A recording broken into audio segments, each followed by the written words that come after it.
Long after rush hour, when most commuters are safely sleeping, Tracy must find a bed for the night. At 19, she's already a 4-year veteran of the streets. Her only home is in the underground tunnels of Grand Central Station. When I was 15, my mother left. I came home from school. She never came back. When we waited and waited and waited and waited, you know, till my stomach was touching my back. Yo, Dutch, close it up.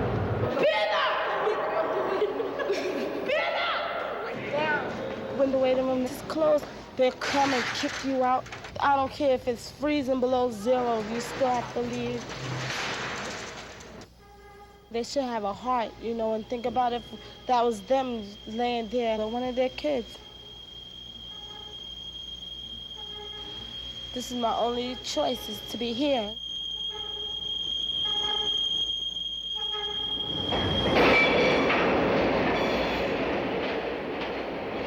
This is not the way I want to live, because I wouldn't want to tell my children, well, I had to, you know, sleep on train tracks on Grand Central Station.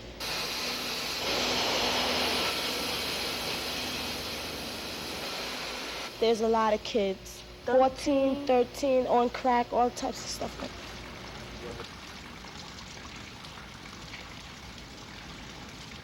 that. I've been from shelter to shelter, from home to this person's house and that person's house.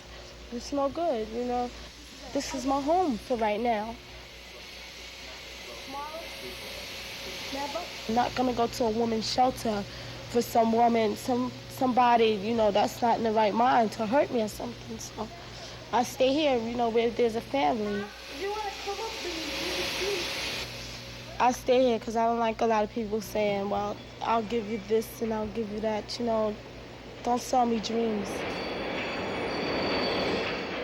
Money, I don't think about the money. I just go to the Salvation Army. I go to the truck outside on 44th Street where they give out sandwiches and clothes and stuff like that.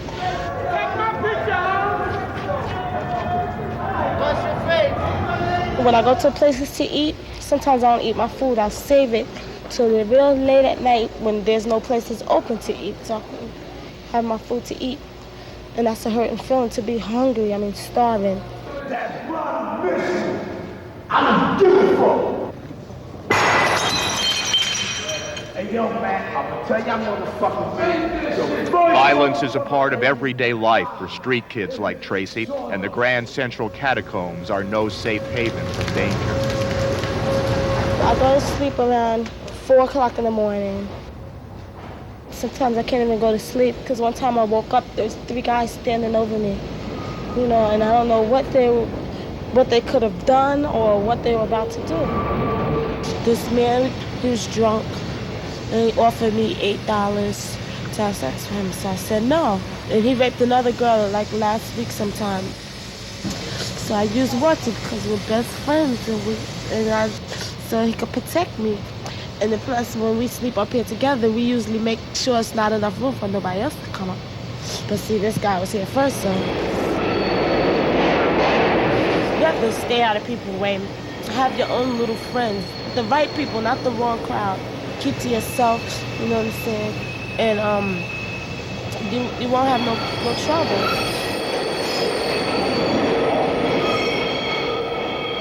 It's a secret world. There's cavities in this place that I don't even know about. And they're all over here. They're walking the tracks. We got to be careful running because they're all over the place. I'm afraid of killing somebody. I don't know what the answer is, but there should be a place for them. That they could start to have dignity and start living like human beings again.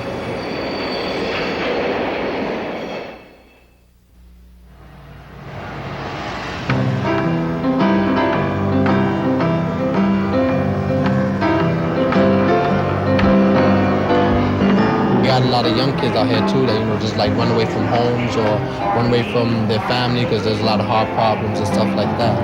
Usually I just carry a couple pairs of socks, some underclothes, a couple pairs of pants, 1 or 2 shirts. That's about it. We're going down to their daily lives. They just be hanging around here picking up, you know, like faggots and stuff like that and bring them home and stuff for money, you know. they just give up on life and stuff like that. Everyone in Rafael Rosario's life may have given up on him, but he hasn't quit. Even though home is a hard floor in a Port Authority stairwell, every morning Rafael tries to look his best by taking a quick bath in the bus station sink. Right now I'm gonna go out and look for work. Also, I need to clean up. I don't have a place to stay or anything. You know, I'm living out in the street. So I just come into Port Authority bathrooms, you know, and I wash up and stuff, you know. I try to look for work every day. It's not easy, you know, but I try anyway. Try to look my best. See, I'm just gonna put my clothes away now, someplace where nobody can see them, so that I can use them, because today's not that cold of a day, so I'll hide them up here on top of the ceiling. And during the nighttime, I put them all on again because it's cold. Sometimes you have to sleep on the subways. My mother is from the Dominican Republic, and she came over here when she was 13 years old, pregnant with me. All right, guys. She was just a little girl herself, and she couldn't really, like, deal with, you know, having 2 kids, working 14 hours a day. When she was 18, she institutionalized me. And my mother thought that was a great idea because I would be raised with Americans, rich Americans. Excuse me, sir. Could you spare some change, please, or get me something to eat? I'm hungry. Anything, a donut or something? Thanks, man.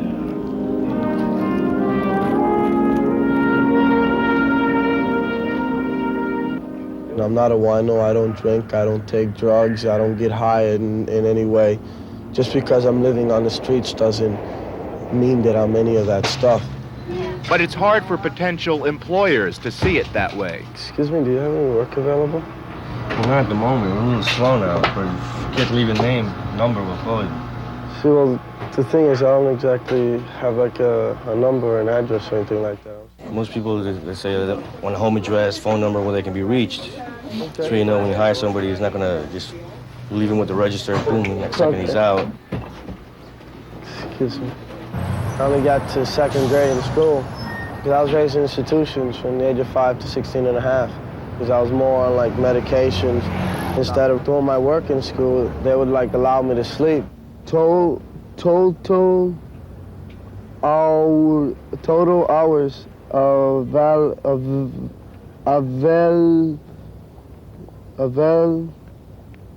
Can one of you girls help me? Do what? So I have to fill this application here, and I can't write very well. Location for what? An application if I'm trying to get a job here. Well, where do you live? Well, I don't have an address here. I'm homeless. I live like on the trains, the Port Authority building, Grand Central, Penn Station. You know, the streets sort of like. I'm 19 years old and I have to ask a 12-year-old girl to help me fill out an application. I mean, that's pretty embarrassing. Availability, total hours that you're available per week. For Rafael, the day's efforts proved fruitless. By nightfall, he was back to his old routine. Excuse me, sir, could you spare some change, please? Excuse me, could you spare some change, my man? Excuse me, sir.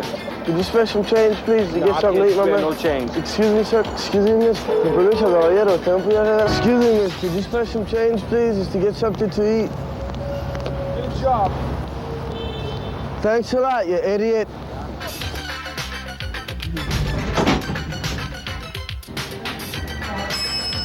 Well, in Port Authority, I'd say there's about 60 kids. Sleeping, especially on this floor, it's really not that bad when the cops don't bother you. It's real warm. It's one of the warmest places in Port Authority. That's my friend over there. You could say that's my bedroom. I have a telephone over there on the wall. I have a little view of the city back there. I don't know if you can see that, you know. I mean, out here in the streets, this is no heaven, okay? A couple of days ago, I saw someone get stabbed in this building. I saw a knife go into their chest. Little girls go out with older men. They have sex in these stairwells here. No one knows what the pain is inside. So they prefer to go through those humiliations, like sleeping out here, going out with gay men, so that they don't feel that pain that they feel at home.